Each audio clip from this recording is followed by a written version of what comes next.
Օրերս տեղի ունեցավ նախագահ Քոչարյանի ասուլիսը, կխնդրեմ առանձնացնել 3-4 հիմնական կետեր, որոնց կարծում եք պետք է ուշադրություն դարձնել։ Այո, ես ինքս էլ շատ մեծ ուշադրությամբ լսել եմ նախագահ Քոչարյանի ասուլիսը, նույնիսկ 2 անգամ եմ լսել, որ ավելի խորը ըմբռնեմ նախագահի մտքերը, նրա կողմից առաջարկվող մեծ խնդիրների լուծումները, շատ կարևոր բաներից խոսվեց, մոտ 3 ժամ տևեց ասուլիսը, առաջնայինը իհարկե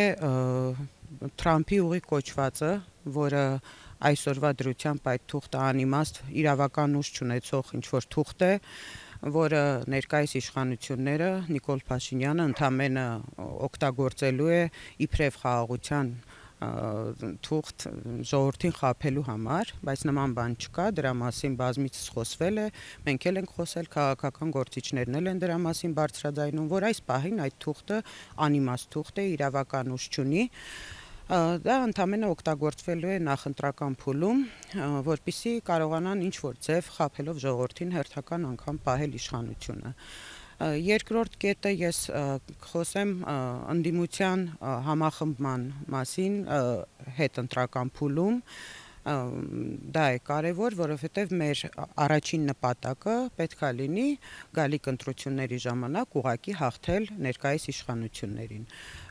Կոալիցիայի հնարավորությունների մասին, ընդդիմադիր ուժերի վարկանիշներից խոսեց նախագահը, եւ այն քայլերից, որ ինչ պետք է արվեն, որպեսզի կարողանանք համախմբվելով հաղթենք ներկայիս իշխանություններին։ Նաև հայ-ադրբեջանական հարաբերությունների մասին խոսվեց,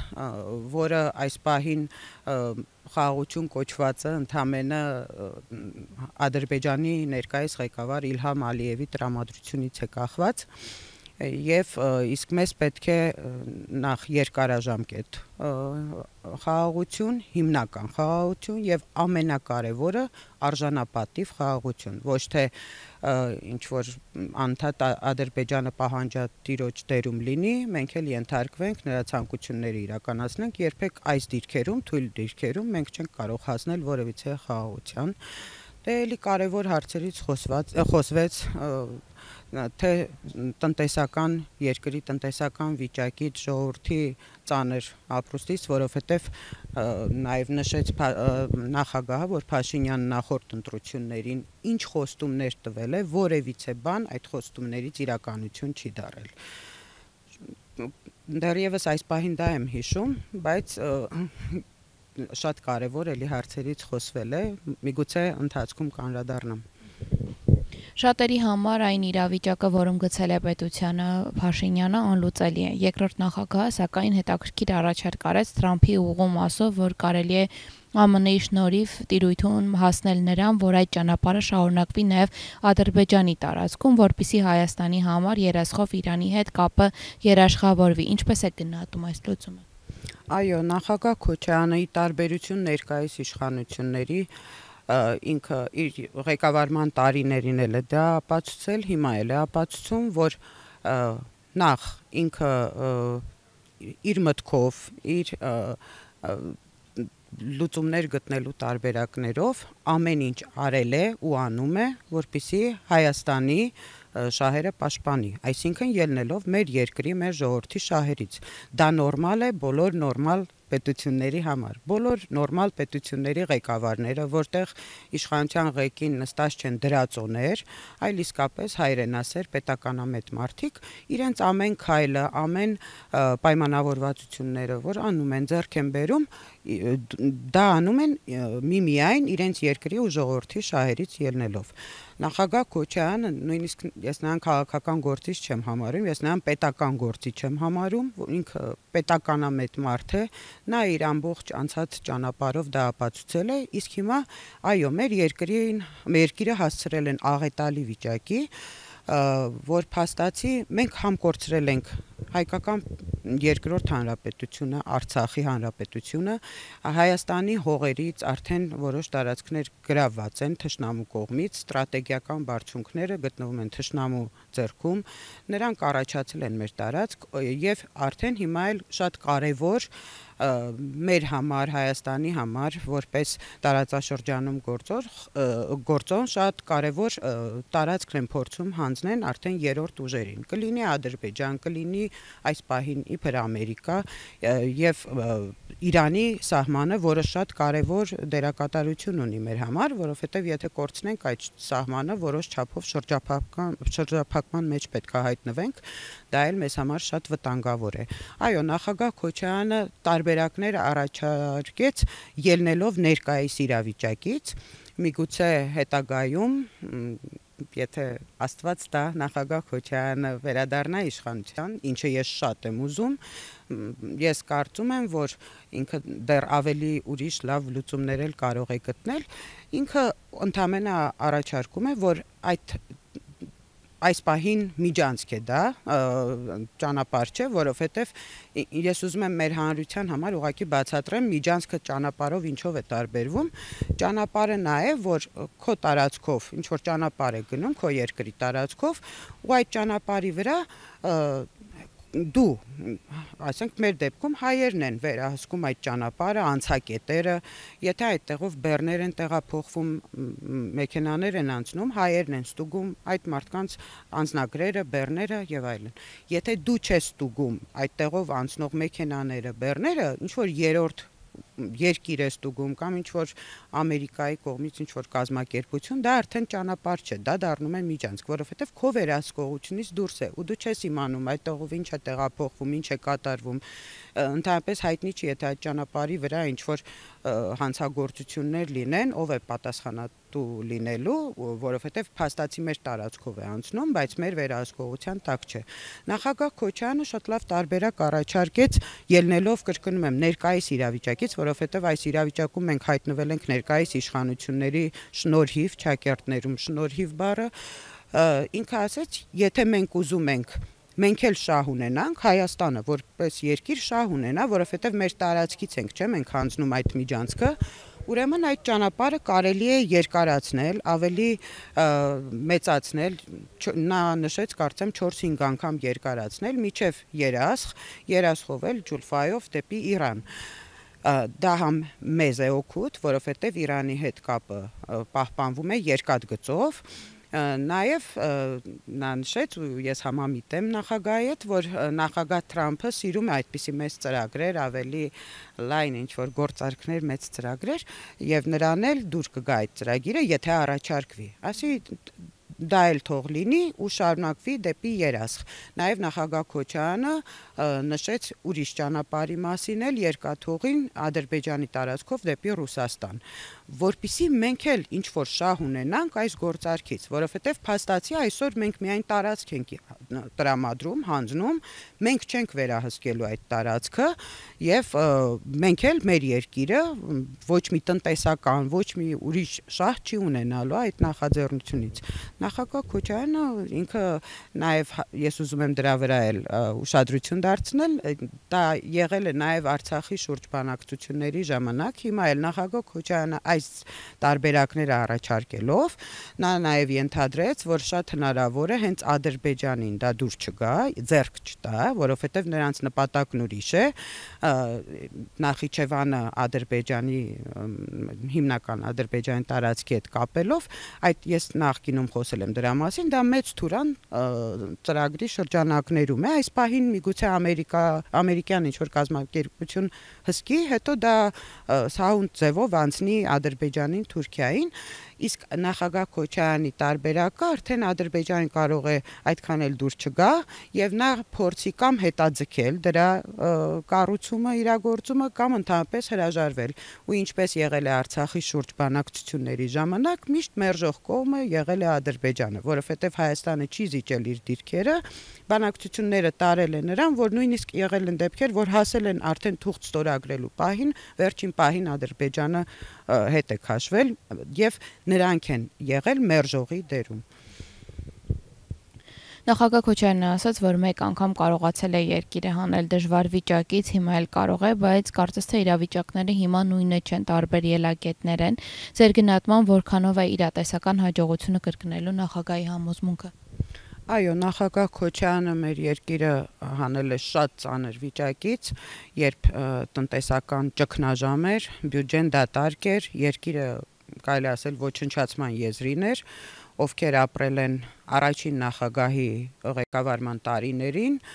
ինձ թվում է շատ լավ հիշում են այդ ամեն ինչը, ես անձամբ հիշում եմ, դրա մասին էլ ինքս էլ եմ խոսել հենց ձեր լրատվականին հարցազրույց տալու ժամանակ, նախագահ Քոչարյանը այո հանել է, նա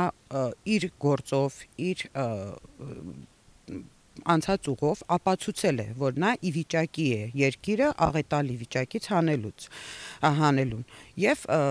ես վստահում եմ նրան, որովհետեւ ես տեսել եմ, թե նա ինչպես է աշխատում. Այսինքն ես երբ որ ասում են նոր ուժեր, ինչ որ նոր մարդիկ, ես չեմ ասում, միգուցե շատ լավերը լինեն, հայրենասեր մարդիկ, լավ մարդիկ, ովքեր ուզում են իսկապես մեր երկիրը հանել ճգնաժամից, բայց ուզելը քիչ է։ Դրա համար պետք են ունակություններ, փորձ, նաև ինչու՞ չէ շատ կարևոր է միջազգային ասպարեզում մարդու համբավը, ճանաչվածությունը, կամքի ուժ է պետք, քաղաքական կամքի ուժ եւ բնավորության որոշ հատկանիշներ, որ զիջողական չլինի։ Ես նախագահին վստահում եմ, այո, այսօր մեր երկիրը ցավոք ավելի ծանր վիճակում է, քան 90-ականների սկզբերին եւ հետո, որովհետեւ այն ժամանակ մենք ունեինք Արցախի հանրապետություն, մենք հաղթած էինք, մեր սահմանները ամուր էին, ավելի շատ ծանր վիճակը վերաբերվում էր ներքին տնտեսական ճգնաժամին, բայց այդ լուծումներն էլ նախագահ Քոչարյանը գտավ, ամիսների ընթացքում նա մարել է 100,000-ավոր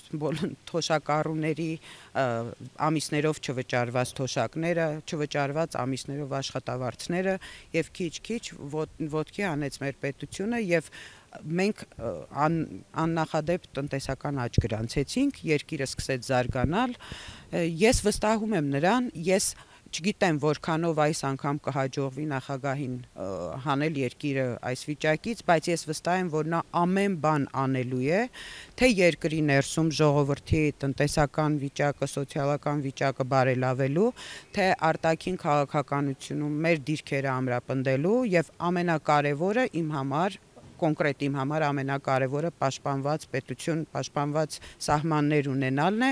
որովհետև եթե մենք չունենանք պաշտպանված սահմաններ, հզոր բանակ եւ արտաքին քաղաքականությունում էլ նույնպես ամուր դիրքեր, ներսում, երկրի ներսում ինչ էլ անենք, ինչ էլ կառուցենք, այդ ամենը մի ակնթարթում կարող ենք ուղղակի կորցնել, չլինելով պաշտպանված։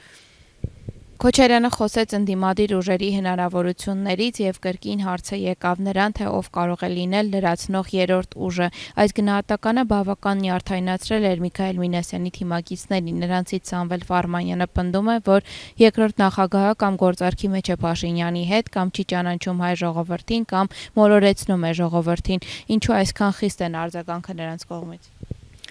Ես սկսեմ նրանից, որ արդեն սովորություն է դարել, որ նախագահ Քոչարյանի ցանկացած հարցազրույցից, ասուլիսից հետո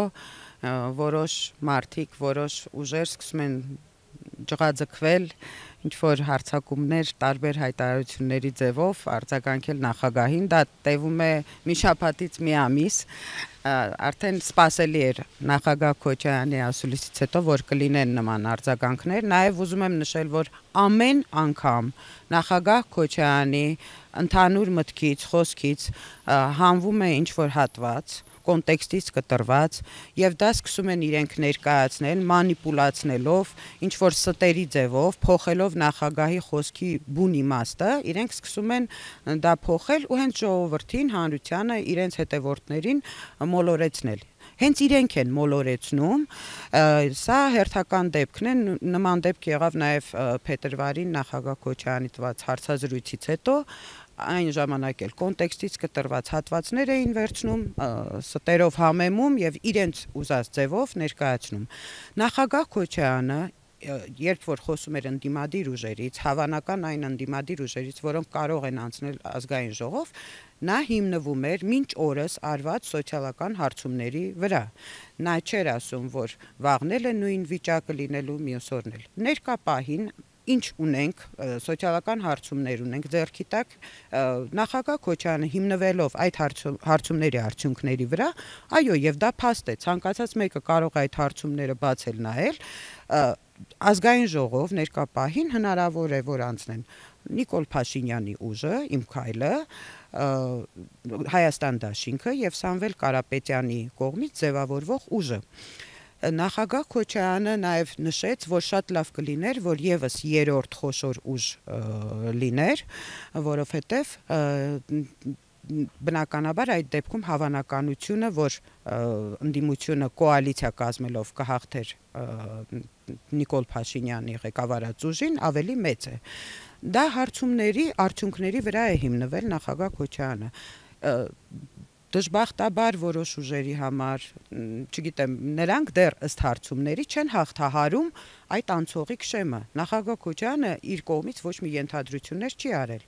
բայց բնականաբար հիմա արդեն քաղաքական դաշտում հայտնվում են եւս նոր ուժեր։ Միգուցե հներից արդեն հայտ ներկայացնեն եւ ներկայացնում են ընտրություններին մասնակցելու համար։ Եվ այդ հարցումները ավելի հաճախ են լինելու, ինչքան ընտրություններին մոտենանք, հարցումները ավելի հաճախ են լինելու։ Ու պատկերը կարող է փոխվել, կարող է այո հայտնվի եւս երրորդ ուժը,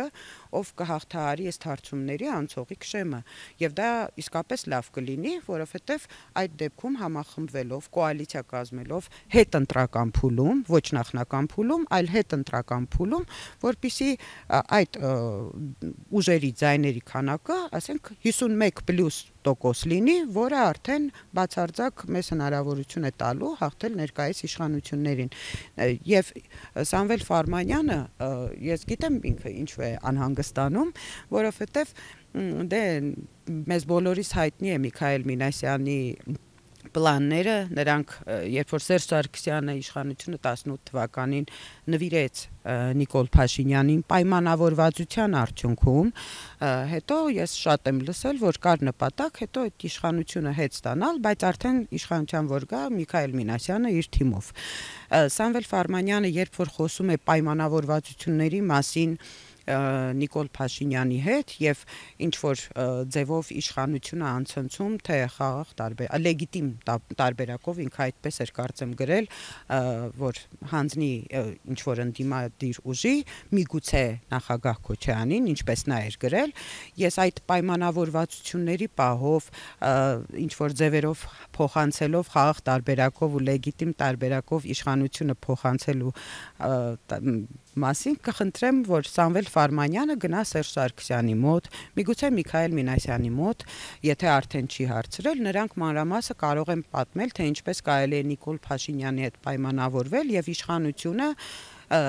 ճամպրուկի մեջ, նաև իշխանության հետ Հայաստանի, Արցախի ու հայ ժողովրդի ճակատագրերը այդ նույն ճամպրուկի մեջ փոխանցել է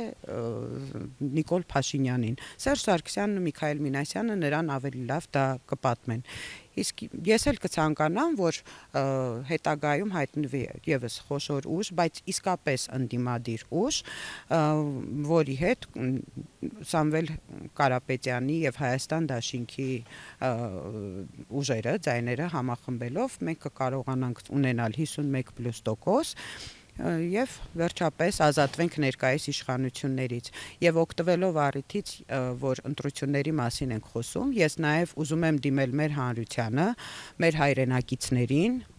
շատ եմ խնդրում ականջալուր եղեք, ովքեր ասում են, որ հնարավոր չէ ընտրությունների միջոցով հաղթել ներկայիս իշխանություններին, որ մարդկանց կրկին հիասթափեցնում են, ինչպես դա անում էին 21 թվականին, որ ուրիշ տարբերակներ են պետք, ես ընտրություններով հնարավոր չի, խախտումներ են լինելու, այո,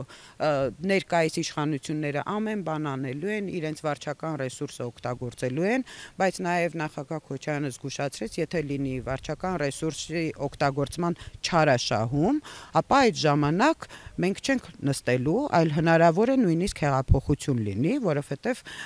մենք չենք հանձնվելու, եթե բացահայտ չափից շատ խախտումներ լինեն, իսկ այդ հիասթափեցնողները, ովքեր մարդկանց ասում են մեկը անիմաստ է, մի գնացեք ընտրություններով հնարավոր չի ոչինչի հասնել, նույնը նրանք արեցին 21 թվականին եւ մարդիկ ուղղակի հույս չկապելով ընտրությունների հետ 50%, եթե ոչ ավել, չգնացին, ուղղակի չմասնակցեցին։ Դա ամեն քաղաքացու իրավունքն է ընտրել իր ապագան, իր ղեկավարին։ Ես կոչ եմ անում բոլորին մասնակցել ընտրությունների, որովհետև ինչքան քիչ մարդ է մասնակցում, ներկայիս իշխանությունների համար այդքան հեշտ է լինելու թվեր նկարելը։ Ինչքան շատ մարդ մասնակցի տոկոսային առումով, նրանց ավելի դժվար է լինելու նույնիսկ թվեր նկարելով պահել իշխանությունը։ Ինչքան շատ մարդ մասնակցի, մեր շանսերը, որ իշխանափոխություն վերջապես կլինի երկրում, ավելի մեծանալու են։ Իսկ այն ուժերն էլ, ովքեր մոտ ընտրություններին, միգուցե 2 ամիս առաջ, միգուցե 1.5 ամիս առաջ հարցումների արդյունքում, եթե նրանք զգան, որ չեն հաղթահարում ըստ հարցումների անցողիկ շեմը, նույնիսկ մոտ էլ չեն, ու շարունակեն մասնակցեն ընտրությունների, նրանք օգնելու են Նիկոլ Փաշինյանին։ Եթե իրանք դուրս չգան ընտրություններից, ասենք իրենց հայտը հետ չվերցնեն, ես չեմ ասում հիմա վերցնեն, ինչքան մոտ ընտրություններին, որ արդեն պատկերը ավելի լիարժեք լինի, ասենք մի տոկոս, 0.50% կամ 2% հավաքողները, որոնք շանս չեն ունենալու ոչ մի ձև հաղթահարեն անցողիկ շեմը եւ մնան պայքարում, դրանք փոշիացնելու են ընդդիմության ձայները եւ օգնելու են Նիկոլ Փաշինյանին։ Սերժ Սարգսյանը օրերս հայտարարեց, որ իրենք չեն իմպիչմենտի նախաձեռնողները, սա պատասխանատվությունից խուսափելու փորձ է ձեր կարծիքով։ Այո, ես էլ եմ կարդացել եմ, որ նման բան են ասել, դե պարզ է, որ պետքա այդ ամենը գցեն իբր նախաձեռնողների վրա, որովհետև բոլորի համար է պարզ է, որ իմպիչմենտը ոչ մի հաջողության չի հասնելու, բոլորս էլ գիտենք, թե այսպես կոչված նախաձեռնողները ում հետ են աֆիլացվում, Հայաստանը շատ փոքր երկիր է, քաղաքական դաշտում էլ բոլորը արդեն բոլորի մասին ամեն ինչ գիտեն, թե ով ում թևն է ներկայացնում, այո, փաստացի ՀՀԿ-ն չի եղել նախաձեռնողը, ինչ որ Արթուն ենք շարժում ստեղծվեց, իրենք սկսեցին, բայց հետո արդեն պարզ նախ գիտենք այդ Արթուն ենք շարժումի անդամները ում են ներկայացնում, հենց Սերժ Սարգսյանի թևն են նրանք ներկայացնում, եւ հետո արդեն պատիվ ունեմը ՀՀԿ-ն միացան դրան, Սերժ Սարգսյանն ասում է, այո, մենք օգնող ենք կողքից, այո, դա պատասխանատվությունից խուսափելու ձև է, որովհետեւ նրանք ամեն բան անում էին, որպեսզի մեղադրեն Հայաստան դաշինքին իմպիչմենտին չմիանալու համար, միանալուց հետո էլ հիմա ինչ որ ուրիշ բաներ են պահանջում Հայաստան դաշինքից, դուք փողոց գեներացրեք, դուք ԿՊ-ների ձայները փորձեք գտնել եւ այլն, ասենք դա էլ է իրանց վրայից պատասխանատվության, այս դեպքում երևի կիսելու մտադրություններ ունեին, բայց տեսան, որ Հայաստան դաշինքը չի տրվում նրանց այդ խաղերին, որովհետև դուք նախաձեռնել եք, դուք պատասխանատվությունը վերցրել եք այս գործընթացի, կամ բարի եղեք հասցրեք ավարտին, կամ էլ եթե չեք հաջողում, ուղղակի մի կողմ քաշվեք, որովհետև բոլորի համար էլ արդեն պարզ է, ես էլ եմ ինքս շատ եմ խոսել դրա մասին, սա ընդամենը խաղ էր, մի դեպքում էլի կրկնում եմ, մի դեպքում հնարավոր կլինի իրականացնել իմպիչմենտ, եթե լինի Նիկոլ Փաշինյանի հետ նախնական պայմանավորվածություն։ Սերժ Սարգսյանը ունի փորձ Նիկոլ Փաշինյանի հետ պայմանավորվածությունների գնալու, միգուցե այս անգամ էլ մի բան նման բան անեն, որ հանկարծ նախագահ Քոչարյանը չգա իշխանության, որովհետև դա իրանց համար ամենավատ երազն է, իրենք Նիկոլի դեմ չեն պայքարում, իրենք պայքարում են նախագահ Քոչարյանի դեմ եւ դա արդեն այնքան բացահայտ է, որ էլ թաքցնելու իմաստ էլ չկա։